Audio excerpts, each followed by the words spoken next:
Hello everyone! Ayan na naman po tayo sa ating menu tips or simpleng lutong bahay. Ayan po yung ating ulam for today. Adobong tulingan. Yes po.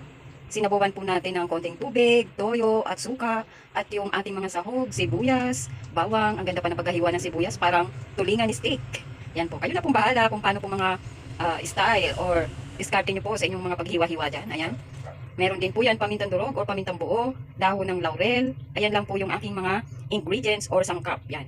Paborito po yan ng aking partner. Palibhasa po ay waray po siya. Yan. Mahilig po sa ganitong luto. Adobong tulingan. Meron po yan siyang dinagdag na nilagyan po natin ng konting mantika. Ganyan po siya paadobo ng tulingan. Yan. Pakukuluan lang po natin yan siya ng maigi. Dahil tulingan po siya. Kailangan ay kulong-kulo po siya. Hindi naman po sabihin natin ay tuyo-tuyo yung sabaw. Basta kumulo lang po siyang maigi dahil tulingan po ang ating isda. Ayan po. Tips po sa mga mahihilig po dyan ng adobong tulingan. Yan po yung ating menu tips or menu for today.